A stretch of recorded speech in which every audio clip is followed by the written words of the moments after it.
नमस्कार मंडळी.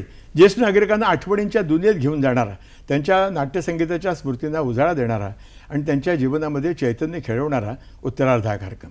प्रेक्षक या कार्यक्रमात आपलं अतिशय मनपूर्वक स्वागत. आजच्या कार्यक्रमाचा विषय आमच्या आवडीचा विषय, अतिशय मनोरंजन करणारा विषय आणि विषयच आपलं मनोरंजन आहे. आणि त्यासाठी आपल्याकडे दोन कलाक्षेत्रातले आनंद यात्री आलेले आहेत. मी त्यांची प्रथम आपल्याला ओळख करून देतो. ओळख करून देईन प्रतिभाजी शाहू मोडक. नमस्ते.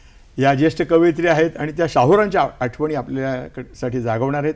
त्यांच्या समवेत आहेत पंडित अरविंद पिळगावकरजी. आपले या दोघांचं या कार्यक्रमात स्वागत. ज्येष्ठ अभिनेते आहेत, गायक आहेत आणि मुख्य म्हणजे 40 वर्षांची भरजरी रंगभूमीची कारकीर्द त्यांच्या गाठीशी आहे. प्रतिभाजी आणि अरविंदजी आपलं या मैफिलीत परत एकदा स्वागत. मला एक सांगा की शाहूरावांची आणि आपली भेट होण्याआधी त्यांच्याबद्दल मनामध्ये कुठली प्रतिमा होती? तसं पाहिलं तर त्यांना भेटण्याआधी मला त्यांच्याशी खूप माहिती नव्हती. अच्छा. मी जेव्हा अगदी 4-5 वर्षाचे होते तेव्हा त्यांचे भरत मिलाप हे 2 पिक्चर पहिल्यांदा मी पाहिलं होतं. बरं. पण मला माहीत नव्हता की आयुष्यामध्ये कधीतरी हा भरत आपल्या जीवनामध्ये येणार आहे अशी पुसटशी कल्पना सुद्धा नव्हती. बरं. आणि नंतर मी जे यांना भेटले ते उत्सुकता होती ज्योतिषशास्त्राची. मला कुणाचे तरी कडून कळलं होता की ते हात फार छान पाहतात, कुंडली फार सुंदर बघत असतात आणि मला लहानपणापासून ज्योतिषशास्त्राची खूप आवड होती. आणि म्हणून मी त्यांना भेटायला गेले आणि अशी पहिली ओळख झाली. पण उत्सुकता कुठल्याही भूमिका विषय नव्हती, पण मुख्य उत्सुकता होती ते ज्योतिषाविषयीची. अच्छा. मला असं वाटतं की शाहूरावांची 51 वर्षांची रुपेरी कारकीर्द आहे आणि 29 वेळा त्यांनी कृष्ण केलेला आहे, श्रीकृष्ण केलेला आहे. तर मला सांगा की शाहूरावांच्या श्रीकृष्णावर भाळला की ज्ञानेश्वरांवर? तसं मी ज्योतिष रूपावर भाळले खरं. पण जेव्हा मला त्यांच्या भूमिकाविषयी कळलं आणि काही काही जुनी फिल्म्स मला बघायला मिळाली तेव्हा मला खूप आनंद वाटला की मायानगरीमध्ये राहून ही व्यक्ती इतकी निरपेक्ष, इतकी निरागस कशी राहू शकली आणि अलिप्त खरं म्हणजे अलिप्त कशी राहू शकली याचा मला खूप आनंद वाटला. त्यांच्या विवेकानंद महाराजांचा पण खूप अभ्यास होता. म्हणजे फिल्म लाईनमध्ये राहून त्यांनी अध्यात्माविषयी खूपच प्रगती केलेली होती. श्रीकृष्णाचं सांगाल तर 29 वेळा श्रीकृष्णाचं काम करणारे ते एकमेव कलाकार होते. त्यांची पहिली फिल्म होती 1932 मध्ये श्यामसुंदर, जे बाबांनी भालजी पेंढारकरनी घेतली होती. आणि 29 वेळा त्यांनी हे काम केला. आणि हे काम करताना ते मला नेहमी म्हणत असे, बोले प्रतिभा मी मागच्या जन्मी कृष्णाबरोबर एक ग्वाला तरी राहिलेलं असणार, नाही तर इतके वेळ मला कसं काय काम मिळालं असता. बरोबर. हा. आणि मिस्किल रूप ज्याला म्हणतात, तो जेव्हा आपले नितीश भारद्वाज आहे त्यांना महाभारतमध्ये भूमिका मिळाली तेव्हा ते घरी आले आणि त्यांना प्रश्न विचारला, काका तुम्ही स्माइल कशी क्रिएट केली? त्यांचे शब्द होते. ते म्हणाले, बाबा क्रिएट करावी लागत नाही, याला देवाचे आशीर्वाद लागतात, साक्षात कृष्णाचे आशीर्वाद लागतात. आणि ज्ञानेश्वर तो एकमेव यांची पिक्चर होती की ज्यांना महाराजांनी जेव्हा समाधी घेतली तेव्हा महाराज 21 वर्षाचे होते आणि ह्यांना जेव्हा एक काम मिळाला तेव्हा हे पण 21 वर्षाचे होते. आणि जेव्हा ज्ञानेश्वर महाराजांची भूमिका करत असताना समाधीचा सीन येणार होता तेव्हा 2 दिवसाआधी यांनी उपवास घेतला होता, पाणी सुद्धा घेतला नाही. आणि कशासाठी? तो चेहऱ्यावर ज्ञानेश्वर महाराजांचा तेज यावा म्हणून. आणि तेव्हापासून ते कट्टर शाकाहारी झाले. त्याच्यापूर्वी ते शाकाहारी नव्हते.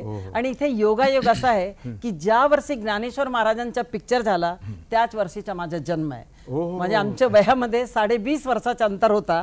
पण आता लावून जे काळे केस आहे त्यांचे ओरिजिनल काळे केस 75व्या वर्षी सुद्धा होते. क्या बात आहे. योग साधना आपण या विषयावर बोलणार होतो. अरविंद मला सांगा की नांदीबद्दल काय सांगाल? की पूर्वी कुठलेही नाटक म्हटलं की गद्य नाटकासुद्धा नांदी म्हटली यायची. नांदीबद्दल काय सांगाल? आपण नांदीने सुरुवात करू तुमच्या मुलाखतीची. नांदीनी सुरुवात म्हणजे अशी की नांदी हे संस्कृत नाटकावरून आलेली आहे. कारण मूळ संस्कृत नाटकं जी होती त्याच्यामध्ये नांदी, आता नांदीची संस्कृत व्याख्या अशी आहे, नंदनते यत्र देवता स नांदी इति उच्यते. म्हणजे नांदी म्हटल्यानंतर देवतांना आनंद होतो, ती नांदी. तर ती देवतांचं वर्णन करणारी, त्याच्यामध्ये आपल्याला आशीर्वाद मागणारी की आम्ही हे कार्य करतो आहोत, नाटक करतो आहोत, हे निर्विघ्नपणे पार पडू दे अशा तऱ्हेची नांदी असायची, ती देवतांची स्तुती करणारी. तर मानपमधली म्हणू का मी? चालेल, झलक दाखवा ना. कारण आता नुकतंच 100 वर्ष मानपमधली. त्याच्या आधी मला एक थोडासा छोटा प्रश्न असा आहे की आजकाल संगीत नाटकात जसं नांदी गायब होत चालली, त्याच्याबद्दल काय चिंताचं वाटतं का आपल्याला? नाही, संगीत नाटकातून नांदी गायब झाली असं नाहीये. ज्या नाटकांना नांदीची आवश्यकता असते त्यांना नांदी असतेच. कधी कधी नाटकाची सुरुवातच वेगळ्या प्रकारे जर असली तर मग त्याला नांदीची गरज लागत नाही. जसं त्या काळी म्हणजे कोल्हटकरांनी नांदीचं उच्चाटन केलं, नटीसूत्रधार प्रवेशाचं पण उच्चाटन केलं आणि त्यावेळेला त्या मूकनायकमध्ये त्यांनी हे प्रभो विभो ह्या मुली गात आहेत पण ती नांदी सारखीच आहे ती. तर असं स्वरूप नांदीचं बदललं त्यांनी त्यावेळेला. मला असं वाटतं की नांदी हा एक संस्कार आहे, नाटकाची वातावरण निर्मिती आहे, निश्चितच नांदी कानावर पण आपल्याकडे लोक म्हणजे वेळेवर येत नाहीत तर त्यामुळे नांदी म्हणून वेळ काढावा म्हणजे लोक संबंध नाटक सुरू होईपर्यंत स्थानापन्न झालेले असतात. हे अगदी त्याच्यासाठी नांदी नटी सूत्रधार हा प्रवेश असं ते सगळं पूर्वरंग जसं म्हणतो तसं. आणि त्याच्यानंतर मग मूळ कथानकाला सुरुवात झाली. झलक दाखवा. नमन नटवरा विस्मयकारा, नमन नटवरा विस्मयकारा, आत्मविरोधी कुतूहलधरा, नमन नटवरा विस्मयकारा, विवाह करुनी मदन जाळीला, विवाह करुनी मदन जाळीला, मग मदन मित्र इंदू सेविला, धन वैरागी दूत खेळला, गौरीचा तो अंकित झाला, परमेशाच्या ऐशालीला, कवी कृष्ण गात विस्मयकारा, नमन नटवरा विस्मयकारा, नमन नटवरा, नमन नटवरा, नमन नटवरा विस्मयकारा. मला सांगा की गेली 40 वर्ष तुम्ही संगीत नाटक करताय, ते ही कशी सुरुवात झाली आणि नाट्यसंगीताचे धडे कोणाकडे घेतले? मुळात थोडंसं काय असतं लोकांना म्हणजे मला स्वतःला एक लेखक म्हणून मुलाखत करून क्युरिओसिटी असते, उत्सुकता असते की हे संस्कार कुठे घडले. बरोबर. मुळात म्हणजे आमच्या घरात तसं काही नाटकाचं किंवा संगीताचं वातावरण नव्हतंच. आणि माझी आई थोडंफार गायची, पलुसकरांच्या क्लासमध्ये ती थोडी पेटी वगैरे शिकत होती, पण मूळ आवाज चांगला. माझा मामा सुद्धा आरत्या वगैरे चांगल्या म्हणायचा. आणि लहानपणापासून काय माहित नाही मी कसं गात असेल, पण एक जे आपल्याला आता फोटो जो दिसतोय तो 3 वर्षाचा असताना काढलेला आहे आणि तो माझ्या मावस आजींनी ही सगळी वेशभूषा केलेली होती. त्याच्यातलं एक्सप्रेशन बघून मला लोक विचारतात की हे तुम्ही कसं घेतलं. तर म्हटलं मी 3 वर्षाचा आहे, ह्याच्यात एक्सप्रेशन आणि काय मुलाला कळतं. पण ते इतकं मजेदार, जो फोटोग्राफर आहे त्यांनी तो जे क्षण टिपलाय तो अतिशय महत्त्वाचा आहे. तर त्याच्यानंतर तसं काय मला संगीताची आवड नव्हती. आणि कॉलेजला असताना मी बिना का गीत मला म्हणजे अमीन सयानी माझं दैवत होतं अगदी. आणि सगळी सिनेमातली गाणी मी अगदी तोंड पाठ म्हणत असे, त्याच्यातलं वळसे वेलांटा सकट. तर माझ्याबरोबर तेव्हा विल्सन कॉलेजमध्ये असताना डॉक्टर अशोक रानडे आत्ताचे जे संगीतज्ञ आहेत ते माझ्याबरोबर होते विल्सनला. तर त्यांना असं वाटलं की मी काहीतरी गाणं शिकलेलं असेल. तर तेव्हा त्यांनी मला म्हणाले की तू गाणं शिकलास का, तू ही गाणी बरोबर परफेक्ट कशी म्हणतोस.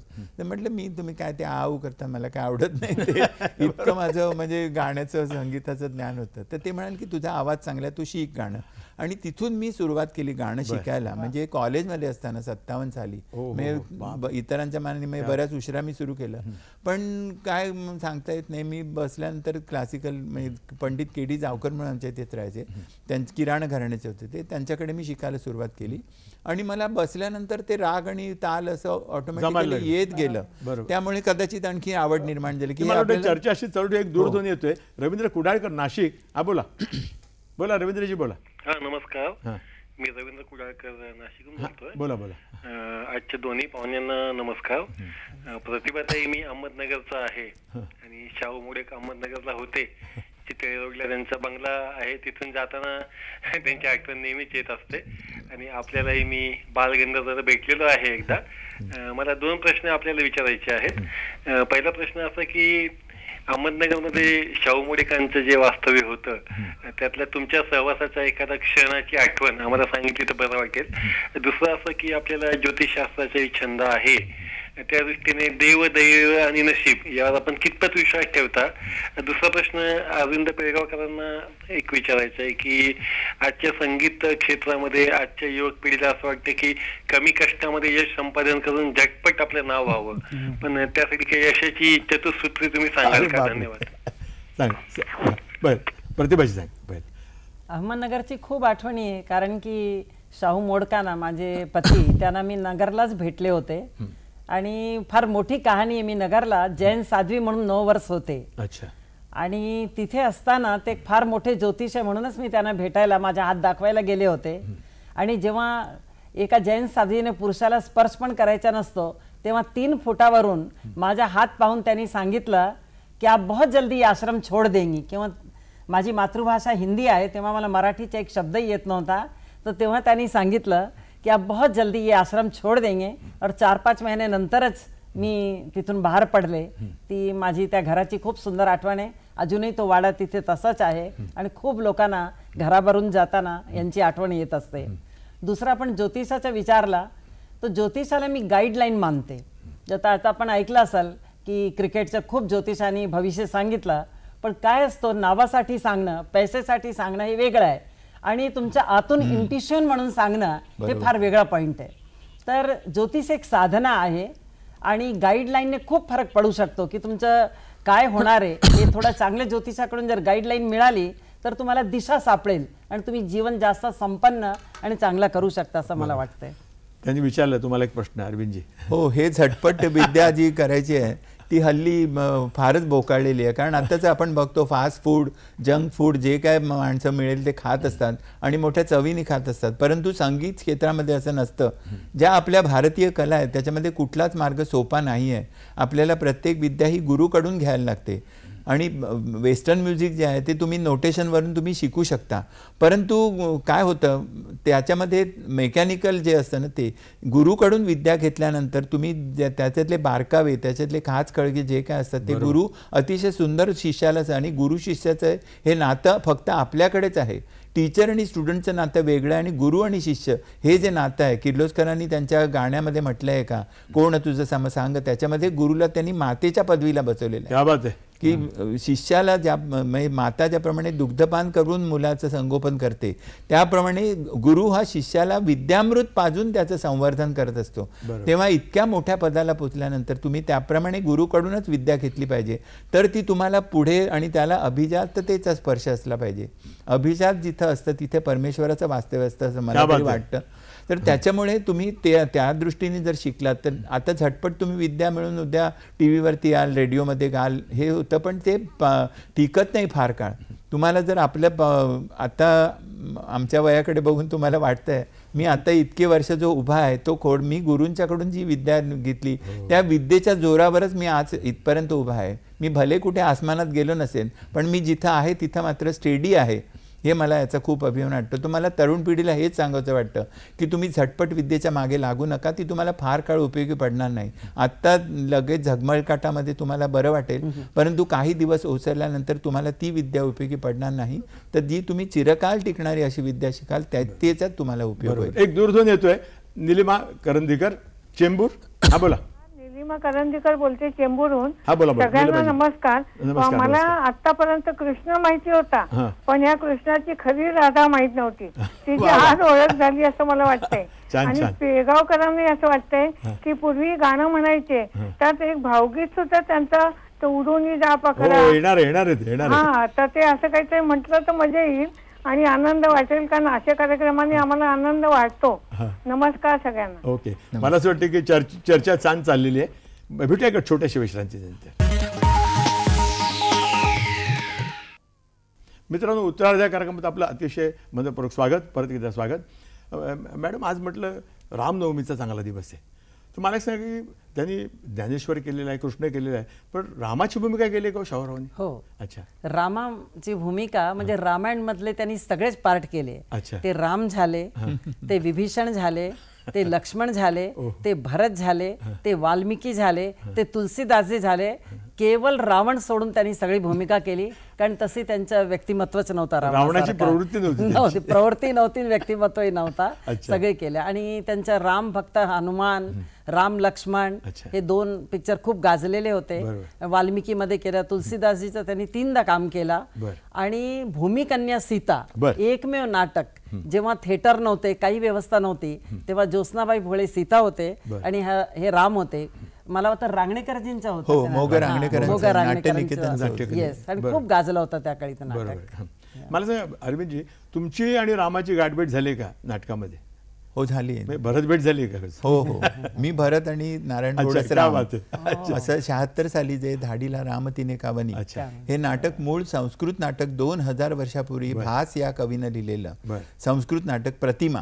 म्हणजे दशरथासारखा राम दिसतो, रामासारखा भरत दिसतो, भरतासारखा दशरथ दिसतो, हे जे त्यांच्या साम्य, त्याच्यावरून त्याचं प्रतिमा असं नाव दिलं होतं. परंतु जेव्हा त्याचं मराठी रूपांतर केलं तेव्हा या नावावरून रामायणाचा बोध होईल की नाही असं वाटल्यामुळे थोडंसं जरा लांब लचक नाव आहे. तर ते म्हणजे त्या गाण्यामधून, त्याच्यात एक गाणं होतं त्याच्यावरतून की तो रामाला वनवासाला का पाठवलं, असं भरत त्या आईला विचार काय केलं विचार, त्याच्यावरून हे नाव ठेवलं. मला वाटतं मग त्याची झलक होती आजच्या दिवशी रामनवमीला. त्यातलंच एक भरताचंच अतिशय सुंदर, म्हणजे जेव्हा तो कैकेयीचा निर्भत्सना करतो कैकेयीची आणि तो निघून दंडकारण्याला येतो जिथे राम राहिलेला असतो वनवासाला जाण्यापूर्वी, तर तिथे तो येऊन सांगतो की तुम्ही परत चला. तेव्हा राम ते अर्थातच नाकारतो आणि सांगतो तू परत जा. तर तेव्हा तो सांगतो की तुमच्या पादुका मला द्या, या पादुकांच्या आज्ञेत राहून मी राज्य सांभाळेन. तर तेव्हा जो आश्रमात येतो त्या आश्रम शोधता शोधता तिथे एक अतिशय सुंदर भावविव्हल असं पद आहे. म्हणजे त्यांनी मगाशी म्हटलं की भावगीतं म्हणतात, तर हे भावगीतच आहे खरं आणि अतिशय सुंदर अभिषेकींनी. म्हणजे पूर्वी ते राजा भटांची संगीतिका होती त्यातलंच हे पद आहे. परंतु जेव्हा अभिषेकींनी संगीत द्यायचं ठरवलं तेव्हा अभिषेकींनी त्याला एक वेगळीच चाल लावली आणि ती इतकी छान झाली त्या प्रसंगाला, अशी अतिशय उचित झाली. तर मी ती दोन कधी भेटेन वनवासी वियोगी रामचंद्राला, मला ते पाय अंतरले कुळाला काळीमाला, मला ते पाय अंतरले कुळाला काळीमाला, कधी भेटेन वनवासी वियोगी रामचंद्राला, कधी भेटेन, कधी भेटेन. क्या बात आहे, बहुत बहुत. डोळ्यात पाणी आलं त्यांच्या. संगीताची ताकद बघा कशी आहे. ते जगले ती भूमिका. मला सांगा की आज थोडासा विषय चालला म्हणून डोक्यात आलं की शाहूरावांना मृत्यूची चाहूल लागली होती असं काहीतरी मी ऐकलं होतं आपल्या ह्याच्यातनं. काय सांगाल त्याच्याबद्दल? त्यांनी 1 वर्ष आधी मला सांगितलं की जेव्हा माझे वयाचे 75 पूर्ण होणार त्याच्यानंतर 18 दिवसाच्या आत मी या जगाचा निरोप घेणार.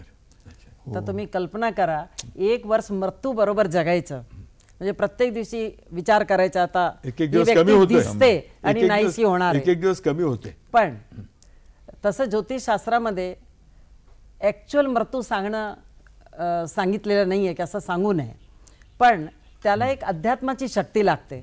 त्यांना माहीत होतं माझ्या मनाची भूमिका की मी हे सहन करू शकणार, म्हणून त्यांनी मला सांगितलं. आणि ते सांगितल्यानंतर त्याचा फायदा काय झाला हे ऐकण्यासारखं आहे. आम्ही मुंबईला राहत होतो, त्यांनी मला सांगितलं तुझे कुंडलीमध्ये उत्तरार्धमध्ये पुण्या ही दिशा फार शुभ आहे. उत्तरार्ध, हा, आणि आपल्या कार्यक्रमाचं नाव पण उत्तरार्ध आहे आणि म्हणून आम्ही पुण्याला शिफ्ट झालो. आणि आज मी पुण्याला खूप सुखी, समाधानी आणि खूप व्यस्त आहे. म्हणजे आपल्याला माहित आहे माझी मातृभाषा हिंदी आहे, पण चुकीचे मराठी बोलत असताना सुद्धा पुण्याच्या लोकांनी मला डोक्यावर घेतलेलं आहे, तुम्ही फार छान बोलता. चुकीचे बोलत नाही, हे विशेष आहे. पुण्याच्या लोकांनी यांची मराठी बरोबर, आणि म्हणून आता याच्या पुढे फार सुधारणा होणार असं मला दिसत नाही. पण मृत्यू माणसाला कळलंच पाहिजे. आता मी आज आपल्याबरोबर बसले, पण मला माहित आहे माझ्या पण त्यांनी मला सांगितलंय आणि त्याचा एक आनंद असतो प्रत्येक क्षणी. मी जेव्हा सिनियर सिटीजन लोकांना भेटते वृद्धाश्रममध्ये किंवा कुठेही, तो मला कंप्लेन करण्याचे जे त्यांचे सूर सापडतात, मला असं वाटतंय की जर जगण्याची कला अवगत झाली तर कंप्लेन नावाची वस्तूच राहणार नाही जीवनामध्ये. कारण प्रत्येक दिवस इतका महत्त्वपूर्ण आहे. ते पुण्याला एक यांचा आश्रम आहे आपले कॅन्सरच्या लोकांचा. तिथे कहाणी मला 1 मिनिटाची पण मला खूप आवडली की 2 कॅन्सरचे पेशंट जे होते एकाच रूममध्ये होते आणि एकाचा जगण्याचा टाइम फार कमी राहिला होता, दुसऱ्याचा थोडासा 2-4 दिवस जास्त होता. तर त्याचा पलंग होता ते खिडकीच्या जवळ होता. तर तो रोज बघायचा, तो दुसऱ्याला सांगायचा बघ काय सुंदर बगीचा आहे, किती सुंदर सगळं काही आहे. तो ह्याला वाटायचं देखो याला सगळं बघायला मिळतो, मला फक्त भिंतीच बघायला मिळते. आणि तो दुसऱ्या दिवशी गेल्यावर दुसरा पेशंट येणार होता, ते तिसरे पेशंटनी यांनी सांगितलं की जिथे तो माणूस येतो तिथे माझा पलंग ठेवा. तो बोले का नाही मला ठेवा. अरे बोले दुसरे लोक तो एका पलंगावर माणूस मेला तो तिथे जायला मागत नाही, तू कशाला तिथे जायला नाही, मला तिथेच ठेवा. त्यांनी ठेवला तिथे आणि त्यांनी बघितलं तिथे बगीचा नव्हता, फुलं नव्हतं, हिरवळ नव्हतं, काहीच नव्हतं. लांब चिताग्रह होता, माणसं ना जाळतात तिथे. तर ते म्हणाले की हा स्मशानभूमी होती. ते म्हणाले हा असं का बोलला, कारण त्याला जीवनाची कला अवगत झाली. फूल कम मिले तो गुलशन से न तक्रार कर, फूल बहुत मिलेंगे मौसम का इंतजार कर, मौसम का इंतजार. क्या बात है, बहुत बढ़िया. मला एक चर्चा अशी चालू आहे, एक दूरध्वनी येतोय डॉक्टर महाजन रत्नागिरीहून. हा बोला डॉक्टर, बोला बोला बोला डॉक्टर. आम्ही रत्नागिरीहून डॉक्टर विसा महाजन बोलतोय. हा बोला बोला. जीवनामध्ये चढ उतर हे अटळ असतात आणि ज्यावेळी आपण हे वृद्धापकाळाचं जीवन जगतो त्यावेळी काही वेळा मन हे अतिशय नैराश्यावस्थेसारखी मध्ये जात असतं, तुटल्यासारखं जात असतं. त्यावेळी मनोरंजन हे मदत कसं करतं हा पहिला प्रश्न आहे. बरोबर. आणि दुसरा प्रश्न असा आहे की मनोरंजन आणि प्रबोधन ही एका नाण्याच्या दोन बाजू आहेत. मनोरंजनातून प्रबोधन आणि प्रबोधनातून शिक्षण ही संकल्पना आता रुजू पाहत आहे.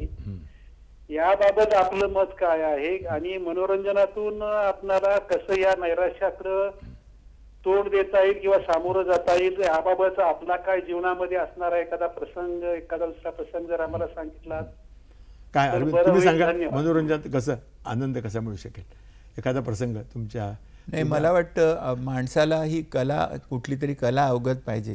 ज्याला कला अवगत नसते त्याला शेपटी शिवायचा प्राणी असं संस्कृतमध्ये एक म्हण आहे. तर त्यामुळे कुठली तरी कला किंवा कुठला तरी छंद माणसाने वाचनाचा होईना, कुठलाही छंद, कुठलाही म्हणजे प्राण्याचा छंद असतो, फिरायला जाण्याचा छंद असतो.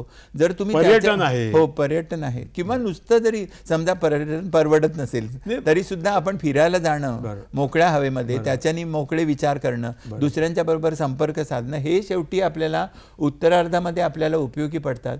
आमच्याकडे संगीतात असं आहे की जवानीमध्ये तुम्हाला जलद लयीचा उपयोग होतो, परंतु नेहमी गाण्यात संगीतात सांगतात की मध्यलयीचं गाणं गावं. म्हणजे मध्यलय जी असते आपली नाडीचे जे ठोके असतात त्याला मी मध्यलय म्हणतो. त्याच्या थोडं अलीकडे थोडं पलीकडे, अतिविलंबित किंवा अतिद्रुत घेऊ नये, कारण अति नंतर म्हातारपणी जेव्हा श्वास कमी होतो तेव्हा अतिविलंबित चालत नाही आणि अतिद्रुत सुद्धा चालत नाही. तेव्हा मध्यलय ही शेवटपर्यंत उपयोगी पडते. त्यामुळे मध्यलयीमध्ये आपण नेहमी राहावं, त्याचं थोडंसं इकडे तिकडे जावं नाही म्हणत नाही मी. जे शेवटी तुमचं जे काय तुम्हाला कर्तृत्व दाखवायचं असते त्याच्यासाठी झेप ही आवश्यकच असते, परंतु तेव्हा तुम्ही जेव्हा जाल तेव्हा ते हे पुढेपर्यंत उपयोगी पडण्याच्या दृष्टीने जर तुम्ही आत्तापासूनच काहीतरी पुंजी जमवली तर ती तुम्हाला शेवटपर्यंत, आयुष्याच्या शेवटपर्यंत उपयोगी. तुम्ही काय सांगा प्रतिभाजी, कसा आनंद वाढवा? तुम्ही मगाचे इन्सिडेंट फार चांगलं. मनोरंजन नाही, मनोजागरण करत असते नेहमी. क्या बात आहे. पण आज मी पहिल्यांदा मनोरंजन मध्ये आहे. पण जीवनाचं जागरणाचं काम चालूच आहे का तुमचं? ते तर आहे, पण मनोरंजन म्हणजे प्रत्येक क्षणी माणसाने आनंदित राहावं आणि एक अतीत मध्ये जगू नये. आमच्या काळामध्ये असा होत होता, आम्ही सतत आपण मागच्या वेळी काय होत होता, मागच्या काळामध्ये काय होता तसं सांगत गेले तर नवीन पिढीला आवडत नाही. आणि नवीन पिढी बरोबर जमाजमी करायची असेल तर आपल्याला वर्तमान मध्ये जगता आला पाहिजे. आणि एक अत्यंत ईश्वरनिष्ठा, म्हणजे आतून ईश्वरनिष्ठा असली की तो आपोआप मार्ग दाखवतो अशी माझी समज आहे. आणि आपलं कर्तव्य करत राहायचं आणि जे पल मिळालंय त्याला आनंदाने जगायचं. मला सांगा अरविंदजी, वासव दत्तामध्ये तुमची एंट्री कशी झाली? झटकन सांगा, वेळ कमी आपल्याकडे, पण त्याच्या ठळक घटना सांगा. ठळक म्हणजे 1967 साली हा योग माझ्या कुंडलीत अगदी जबरदस्त आला आणि त्यावेळेला अशी जाहिरात होती अशी पेपरमध्ये की 5.5 फूट उंच, दिसायला देखणं आणि गाणारा असा एक हिरोसाठी पाहिजे. तेव्हा मी अगदी नक्की केलं की नायिका सुहासिनी मुळगावकरच असणार आणि ते खरं ठरलं माझं. आणि माझे मित्र जयंत सावरकर यांच्या मध्यस्थीने मी मीना पेठे यांच्याकडे गेलो आणि त्या दिग्दर्शिका आणि त्या अलकाजींच्या पेट स्टुडंट होत्या. त्यावेळी दिल्लीला राहिलेल्या होत्या त्या नॅशनल स्कूल ऑफ ड्रामामध्ये. आणि त्यांनी मुंबईला आल्यानंतर हे नाटक काढण्याचा निश्चय केला आणि त्यावेळेला त्यांनीच जाहिरात दिली होती. त्या हो, मीना पेठे आमची ते म्हणजे पहिल्या प्रयोगाच्या वेळेला जी स्टेजची पूजा होते त्यावेळेला तो, आणि त्याच्या वेळेला अभिषेकी पण त्याच्यामध्ये आहेत. सुहासिनी मुळगावकर नायिका होत्या माझ्या, ते मुद्दाम मी आणखी उंच दिसावं म्हणून माझ्या डोक्यावरचा मुकुट सुद्धा तिने स्पेशल करून घेतलेला होता, ज्या अजंठामध्ये आपण बघतो, किंवा घारापुरीच्या लेण्यामध्ये जे त्रिमूर्ती आहे त्याच्या तऱ्हेचा आहे तो मीनाने मुद्दाम सगळे हे दागिने वगैरे घडवून घेतलेले होते आणि त्याच्यातच अभिषेकी आहेत त्याच्यात. तर ते शेवटच्या क्षणी ज्या इन्स्ट्रक्शन द्यायला लागतात, कारण त्यांनी मला गाणी बसवून दिली अतिशय सुंदर. तोपर्यंत मी नाट्यसंगीत कधी म्हटलं नव्हतं आणि मी नाट्यसंगीत म्हणताना त्यांच्याकडेच मी धडे घेतले नाट्यसंगीताचे प्रथम, आणि नंतर तेव्हापासून त्यांच्याशी 7 वर्ष माझा सतत संपर्क होता. अच्छा. अशा तऱ्हेने माझी त्या वासोदत्तामध्ये एंट्री झाली. त्याच्यात नायिका सुहासिनी मुळगावकर आणि त्या एकपात्रीमुळे त्या खूप लोकप्रिय होत्या आणि त्यांच्याबरोबर माझ्यासारख्या एका नवख्या कलाकाराला उभं करणं हे फार मोठं धारिष्ट्य मीना पेठीने दाखवलं.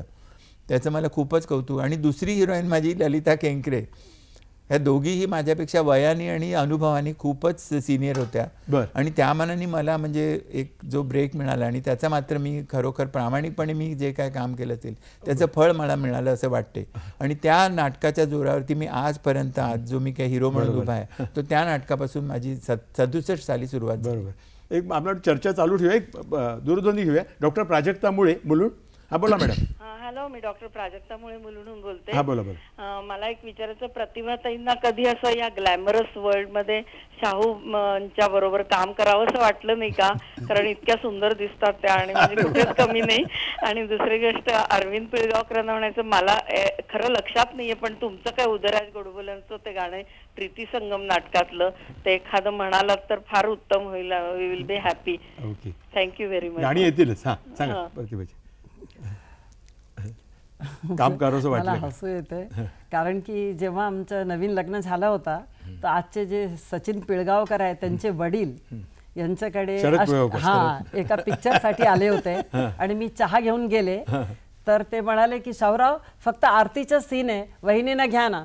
त्यांना इतका राग आला होता, काय बोलता तुम्ही, त्या काही पिक्चरमध्ये काम करतात का? म्हणजे स्वतः 50 वर्ष पिक्चरमध्ये काम करत असताना सुद्धा मी करावं असं त्यांना कधीच वाटलं नाही. ते म्हणायचे, मी जर स्वामी विवेकानंदवर पिक्चर काढला किंवा नाटक काढला तर तुला सिस्टर निवेदिताचा रोल मी नक्की देणार. पण ती इच्छा त्यांची पूर्ण नाही झाली. आपण माझ्याविषयी जे कॉमेंट केलं, आय एम व्हेरी हॅपी. त्याचं एकच कारण आहे, मी 72 वर्षाची आहे पण सतत आनंदी राहिल्याने आणि आपण सगळेच जीवनामध्ये रिटर्न तिकीट घेऊन आलेलो आहे ही गोष्ट लक्षात ठेवून तरी जीवन आणि जिंदगी खूप इंटरेस्टिंग आहे असा विचार ठेवला तर आपल्याला आयुष्य आणि वय कधीच सवार होत नाही, आपण नेहमी आनंदित राहतो असं मला वाटतं. अरविंद, मला त्याची एक झलक दाखव वासवदत्ताची आपण गाण्याची. ती कुठे राजाचा फार अतिशय गोड गाणे. ती भैरवी आहे, त्याच्याऐवजी यमनचं सांगू का? पण त्याची एक झलक आवडेल ऐकायला. आपण काही संपूर्ण घेत नाही. दश दिशास पुसतो वेड्यान भा, ती कुठे राजसा माझी प्रिय वल्लभा, ती कुठे राजसा माझी प्रिय वल्लभा. हा दश दिशास पुसतो वेड्यान भा, ती कुठे राजसा माझी प्रिय वल्लभा. मला एक सांगा की त्या नाटकाचा रिस्पॉन्स काय होता, कसं काय होतं, म्हणजे काय? त्या नाटकाचे 16 प्रयोग झाले एकंदर. मीनाने खूप उत्साहाने ते केलं होतं, परंतु त्यावेळी तिला जशा डेट्स मिळायला पाहिजे होत्या किंवा आणि ती नवीन दिल्लीहून आलेली असल्यामुळे तिला कोणीच खरं विचारी नाही, म्हणजे मार्गदर्शन प्रॉपर नाही मिळालं. नाही, मार्गदर्शनपेक्षा सुद्धा ह्याच क्षेत्रात तिला कोणी विचारित नाही, कारण ही कोण दिल्लीहून आली आहे, जरा अतिशहाणी असेल वगैरे असं. त्यामुळे तिला कोणी स्थारा देई नाही ते.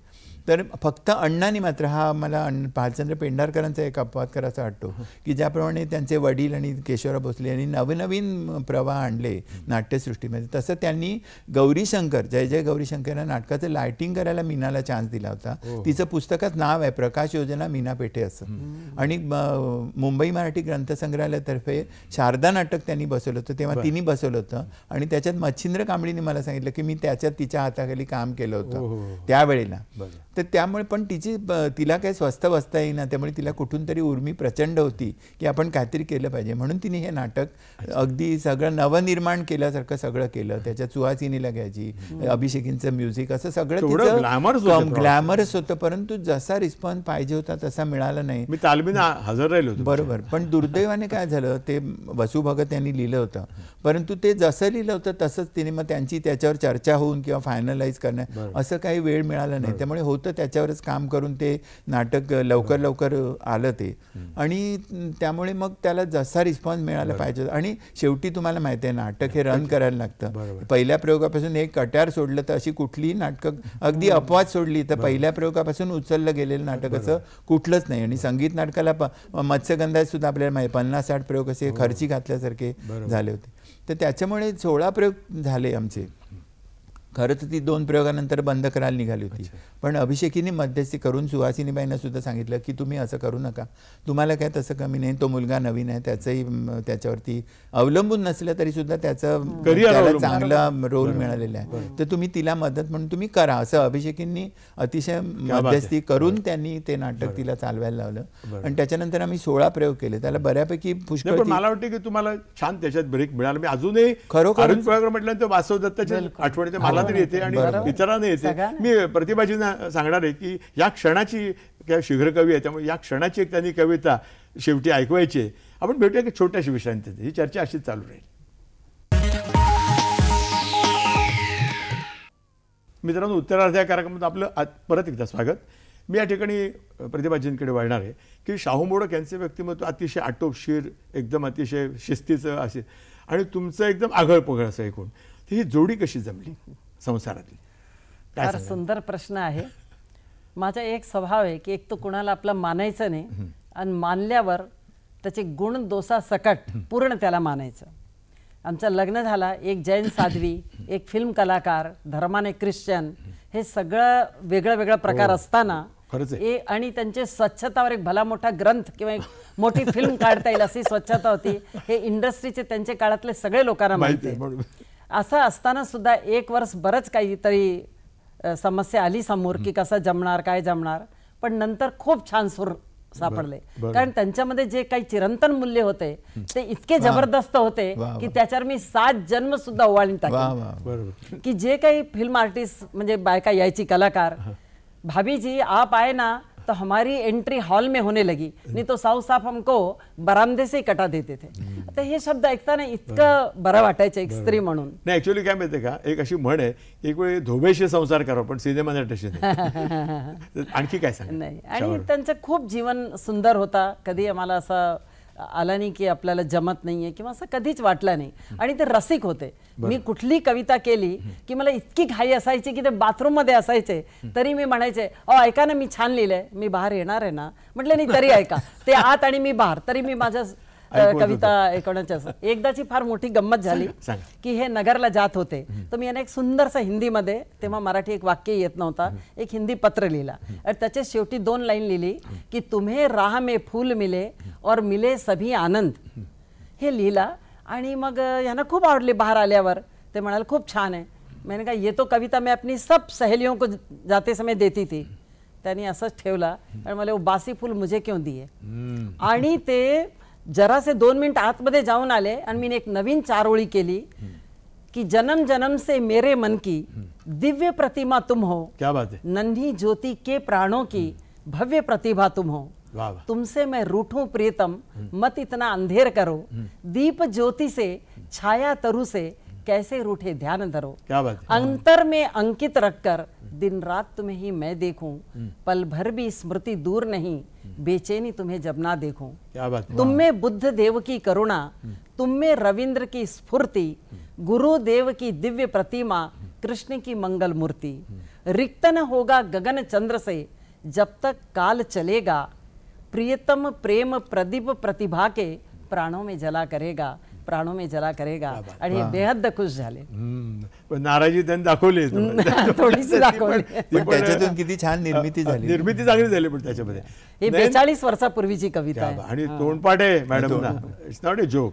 मला नयन तुझे जादूगारी तुमचं एक नाटकी त्याची फरमाईश पण आलेली आहे, त्याचं थोडंसं सांगा त्याच्याबद्दल. त्याचं म्हणजे हे दार्वेकर मास्तरांनी कॉम्पिटिशनसाठी लिहिलेलं होतं, तेव्हा ते पहिलं आलं. आणि ते नंतर मग मोहन तेंडुलकर यांनी कला वैभव संस्थेतर्फे प्रोफेशनल स्टेजवर आणायचं ठरलं आणि अभिषेकींनी म्युझिक करायचं असं ठरलं होतं त्याच्यामध्ये. तर त्याच्यात भारती मालवणकर या नायिकेचं काम करत होत्या, नरेन चव्हाण, आणि तिच्याकडे एक गाणारा मुलगा तिला ट्रेनमध्ये भेटतो, तर त्याला ती घरी घेऊन येते. आणि हे विषयाचा थोडासा ऑफबीट होता, म्हणजे चेटकीण ही प्रेमात पडली की तिची चेटूक करण्याची शक्ती नाहीशी होते, ही theme. Bell book and the candle असं इंग्लिश ह्याच्यावरती ते नाटक बेतलेलं होतं. आणि ते बरोबर दार्वेकरांनी बस्तर ह्या तिकडच्या नागपूरच्या बाजूच्या तिथे जादूटोणा वगैरे सगळं चालतं ते. तर त्याच्यामुळे हा बघितलं, त्याच्यामध्ये भारती हिरोईन आहे आणि ती अतिशय सुंदर चेटकीण, म्हणजे चेटकीण नाही ती पण अतिशय सुंदर दिसणारी आणि सुशिक्षित अशी दाखवली होती. आणि त्याच्यामध्ये त्या मुलाला ती घरी घेऊन येते, तो गाणार, आणि तिची धाकटी बहीण असते, त्यांचं सूत जमतं असं, आणि तो गाणारा मुलगा असतो. त्यामुळे मग मी गाणार म्हणून मग गाणं घातलं त्याच्यामध्ये. एक मुळात स्पर्धेत नाटक नव्हतं का? स्पर्धेमध्ये नाटक होतं, पण पहिलं थीम गाणं जे पहिलं होतं ते गोपाळ कौशिक नागपूरचे होते, ते सुरुवातीला एकच ते नयन तुझे जादूगारे थीम सॉन्ग होतं. ते म्हणत बसलेलं असंच ओपन व्हायचं, म्हणजे पडदा ओपन झाल्यानंतर सुद्धा त्याचं लगेच ते चेटकिणीचा मुखवटा, नंतर भारती तिथे त्या कुंडाच्या तिथे उभी आहे, तिच्या हातात बोका, काळा बोका, आणि ती टाकते आणि मंत्र म्हणते, असं ओपन व्हायचं. आणि तो मुलगा एका बाजूला गात बसलेला आहे, असा सीन ओपन व्हायचं नाटकाचं. तर त्याच्यामध्ये ते गाणं मग नंतर जेव्हा तो पुढे प्रसाद म्हणून असतो, ते पुढचं एक लाईट गाणं त्यांनी घेतलं होतं, भावगीत, ते उडुनीचा पाखरा. ते त्यावेळेला पहिली माझी ती रेकॉर्ड अगदी पहिल्यांदा आली. नाटक जरी वाचवत होता पहिली आलं तरी रेकॉर्ड माझी ती पहिली आली, सर्वात प्रथम ती. आणि ती गाजते, त्याला जवळजवळ 40-45 वर्ष झाली. 68-69 आकाशवाणीवर ते उडून गेलं नाही अजून. तेव्हा तर अगदी म्हणजे ते रेडिओ उघडला की म्हणाले तुमचा काय, लोकांना वाटायचं माझा वशील आहे की काय रेडिओ, इतक्या वेळा ते वाजायचं. आणि म्हणून फरमाईश आली तो. बरोबर आहे. ऐकवा जरा एखादा अंतराय ऐकवायला हरकत नाही. जा उडुनी जा पाखरा जा, उडुनी जा पाखरा जा जा जा रे, उडुनी जा पाखरा जा. नयन मनोहर पाहुनी परिसर, नयन मनोहर पाहुनी परिसर, भुलू नको रे जरा, भुलू नको रे जरा जा, उडुनी जा पाखरा जा जा जा रे, उडुनी जा पाखरा जा, उडुनी जा पाखरा. क्या बात आहे, गाण्याची काय ताकद बघा, खूप गाजलेले अतिशय गाणे. प्रतिभाजी मला सांगा की 18 वर्ष झाली शाहूरावांना जाऊन, त्यानंतर तुम्ही त्यांची स्मृती जागृत ठेवलीत पुण्यामध्ये, महाराष्ट्रामध्ये, तर ती कशी काय मनामध्ये कसं काय आलं ती? नाही, असं हे गेल्यानंतर ज्याला फ्रस्ट्रेशन म्हणतात तसं थोडे दिवस आलेलं होता की आता आपण काय करणार. बरोबर. एक तो पुण्यामध्ये माझे 4 लोक पण ओळखीचे नव्हते. 25 वर्ष मी मुंबईला होते आणि एकदम नवीन पुण्याला गेले. आणि मग मधुकर चौधरी होते आपले अध्यक्ष, ते मला बहीण मानतात. त्यांनी सांगितलं आपण काहीतरी केलं पाहिजे शाहूरावांच्यासाठी. आणि मग आम्ही प्रतिष्ठानची स्थापना केली. त्याच्यामध्ये आपण 4 पुरस्कार देतो. एक बाल कलाकार, कारण यांनी आपली जीवनाची करिअरची सुरुवात वयाचे 13व्या वर्षी केली, म्हणून एक बाल कलाकारला. आणि त्या काळी पार्स गायक ही प्रथाच नव्हती, ज्याला गाणं येत असे त्यालाच पिक्चरमध्ये घेत होते. त्यामुळे एक बाल गायकाला देतो. आणि ज्योतिष यांच्या अगदी जीवाभावाचा विषय, त्यामुळे एक ज्योतिषचा पुरस्कार देतो. आणि एक अपंग असून जो सामाजिक काहीतरी कार्य करतोय, म्हणजे ज्याचे दोन्ही पाय नाहीये किंवा हात नाही किंवा डोळे नाहीये, त्याला एक देतो. आणि ह्या वर्षापासून आपण एक कलाकाराला मदत म्हणून एक पुरस्कार वैद्यकीय मदत म्हणून सुरू केला आहे. आपण पण सुचवा कोणी खास कलाकार असाल, आणि 7,000 आपण प्रत्येकाला देतो मानचिन्ह. मला आणखी एक विचार आपल्याला असं वाटतं की गेल्या 18 वर्षात किंवा आपल्या सुरुवातीपासून आपण जे नाव लावते ते प्रतिभा शाहू मोडक लावते, त्यामागची श्रद्धा आपण काय सांगा? 2-3 कारण आहे. एक तर इतकं मोठं नाव आहे की त्याच्यानंतर मी MA किंवा मी हे केलंय मी ते केलंय काही फारसा अर्थ नाहीये. आणि न्यूमोलॉजिकली मला माझ्या 3 नंबर आहे, त्यामुळे मला प्रतिभा शाहू मोडक हा पण कॉम्बिनेशन फार आवडतो. आणि एक समर्पण भाव. याच्यात मला पुण्याला खूपदा प्रश्न विचारले जातात की स्त्री मुक्तीचा जमाना आहे, तुम्ही मोठेपणासाठी लावतात की काय, असं डायरेक्ट प्रश्न काही निवेदकांनीच विचारलेला आहे. पण मी म्हटले मोठेपणासाठी लावला तर कोणाच्या नावाने मोठेपणा क्षणिक मिळू शकतो, पण ते टिकवायला तुमचीच प्रज्ञा प्रतिभा लागते ना. आणि हा प्रेम आहे, म्हटलं माझा समर्पण भाव आहे. इतकं मोठं नाव मिळाल्यानंतर मी माझ्या परीचे कुठलेही क्लबमध्ये लेक्चर देताना देत नाही, फक्त प्रतिभा शाहू मडक एक तर लोकांची वेळ वाचते, अर्धा तास परिचय मध्ये जातो त्यामुळे, आणि मी बोलल्यानंतर कळतो मी काय बोलणार आहे ते. बरोबर, अशी एक भावना. तुम्ही चांगल्या ज्येष्ठ कवयित्री आहेत, काही आम्हाला ऐकवा जरा तुमचे खास ठेवणीतलं काही. हे सिनियर सिटीजन साठी आपण खास प्रोग्राम केलाय. तो माझी एक सगळ्यात आवडीची कविता आहे की तुकाराम महाराजांचे एक अभंग आहे, जेथे जातो तेथे तू माझ्या संगाती. या एक ओळीवरून मला जे 2 मिनिटाची कविता आहे पण खूपच सुंदर आहे ती. ऐकवा जरूर. तुम कहाँ नहीं हो, धरती से आकाश तक, अंधेरे से प्रकाश तक, जीवन से मृत्यु तक, बंधन से मुक्ति तक, जैसे पवन कहाँ नहीं है तुम कहाँ नहीं हो. तुम्हारे होने का एहसास है ये सांस, तुम तक आने में बाधक है माया के पास. जैसे कोयल को प्यारा लगता है मधुमास, ऐसे तुम्हें पाने की मन प्राणों को प्यास. व्याकुलता मेरी गुनगुना रही है तुम कहाँ नहीं हो. मजदूर के बहते पसीने में, गायक के सुरीले गाने में, नन्हे मुन्ने के रोने में, किसान के बीज बोने में, नर्तकी के नर्तन में, संतों के कीर्तन में, हर हलचल में, हर पल पल में तुम्हारी आभा मुस्कुरा रही है तुम कहाँ नहीं हो. सूरज की उष्मा में, चांद की शीतलता में, तारों की चमक में, फूलों की महक में, हिमालय की ऊंचाई में, गंगा की गहराई में, पेड़ पत्ते डाली में, भक्तों की मीठी गाली में, शहर गली और गांव में, सर्दी धूप छाँव में, स्नेही के समर्पित भाव में, नाविक की पुरानी नाव में, सुख के पल में, दुख के पल में, मिट्टी हवा आग और जल में, तुम यहाँ हो, तुम वहाँ हो, तुम कहाँ नहीं हो. हर बात ये बता रही है की तुम कहाँ नहीं हो, की तुम कहाँ नहीं हो. ही कविता मी डोळे उघडून कधी म्हणू शकत नाही, पण आज दूरदर्शनचे समोर आहे तर डोळे बंद चालणार नाही, कारण इतकी मी इन्व्हॉल्व होऊन जाते की त्याचे सगळे रूप मी सगळे सिनियर सिटीजनना सांगणार. ही कविता सांगताना रात्री सगळेच देवता माझ्या आजूबाजू दिसायला लागतात. तुम कहाँ नहीं हो म्हणजे त्याचं अस्तित्व प्रत्येक जागेवर आहे. ही जेव्हा आपण वयस्कर झाल्यावर कल्पना केली तर तो आपली इतकी छान सांभाळ करतो आणि प्रत्येक पावलोपावली तो आपल्या बरोबर असतो. आपण ही चर्चा अशी चालू ठेवूया. भेटूया एक छोट्याशा विश्रांतीनंतर.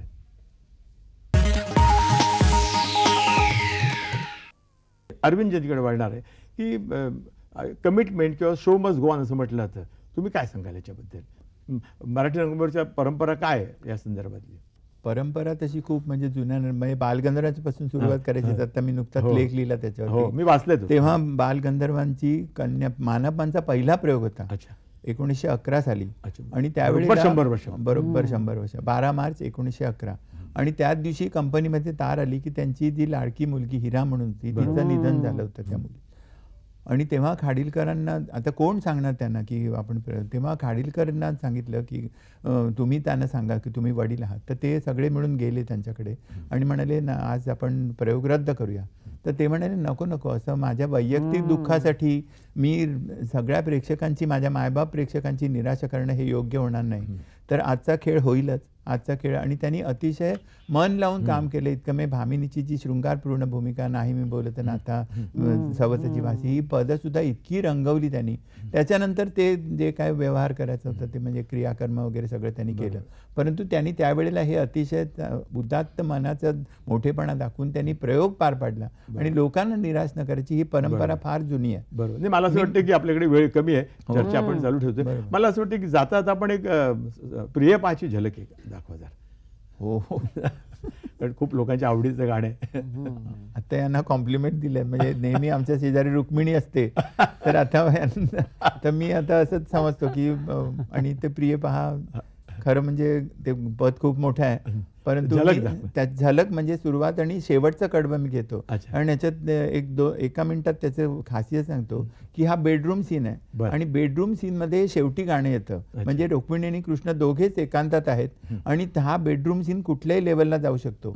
परंतु अण्णासाहेबांनी तो कुठल्या तरी लेवलला न नेता तो अतिशय सुंदर असा की हे आता जर विश्व पाहत डोळे उघडून, म्हणजे सृष्टी सौंदर्य झाल्यानंतर असा विषय येतो की जे हे विश्व लयाला गेलेलं आहे आता, म्हणजे आता ही पहाट उजाडते अशा तऱ्हेचं सुंदर वर्णन करून असा तो एका उच्च पातळीवरती तो हे नाटककारांची त्या मोठेपणा आहे. म्हणजे बालगंधर्वांचा झाला तसा लेखकांचाही मोठेपणा.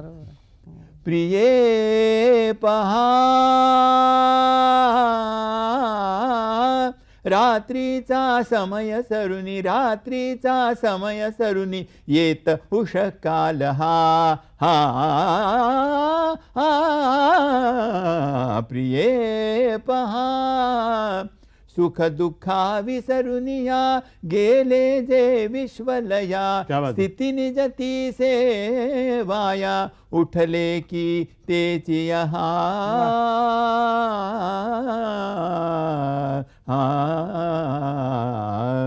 प्रिये पहा प्रिये पहा प्रिये पहा प्रिये पहा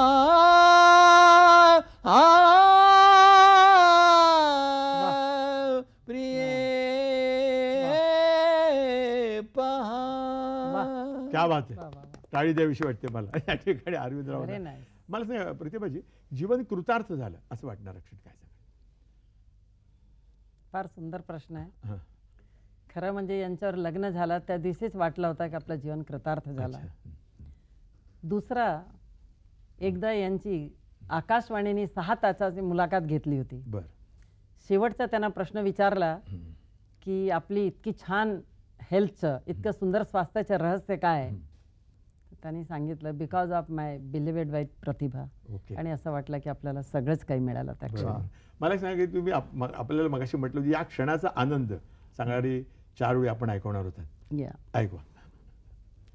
म्हणजे खरं माझी कविता नेहमी फिलॉसॉफिकल असते, पण मी पहिले 2 लाईन ती ऐकवणार आहे की मी गमतीची एकच कविता केली होती की नगरला जात असताना एशियाड बसमध्ये माझ्या शेजारी एक जाड व्यक्ती बसली आणि मी घडी घडी असं असं करत होते आणि मी म्हटलं असं संकोच करून कसं वेळ जाणार आहे, म्हणून मी 4 ओळी लिहिली कि बस में हमारी बाजू वाली सीट पर एक भारी भरकम शरीर वाले महाशय आकर बैठ गए. पान चबाते टमाटर से उनके लाल गाल, उनके हमारे करीब बैठने से हमारे हो रहे थे बुरे हाल. हमने झुंझलाकर कहा महाशय जी थोड़ा खिसकिए. हमने झुंझलाकर कहा महाशय जी थोड़ा खिसकिए.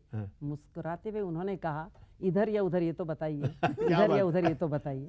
आणि जे वृद्ध लोक आहे ह्या क्षणासाठी मी म्हणणार आहे की मी नेहमी ईश्वराला सांगत असते की तुम्हारी अनंतता में मेरा आरंभ हो चुका है.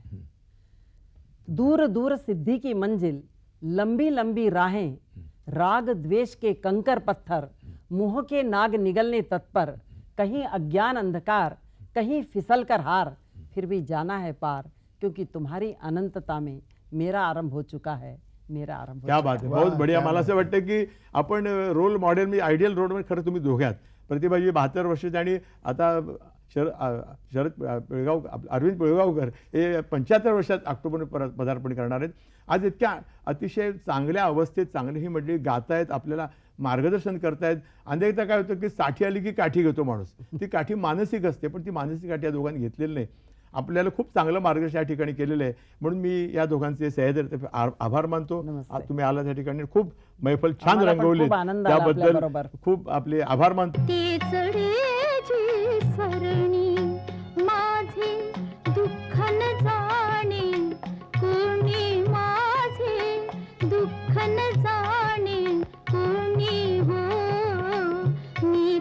प्रेम दीवानी हो, मी तर प्रेम दीवानी.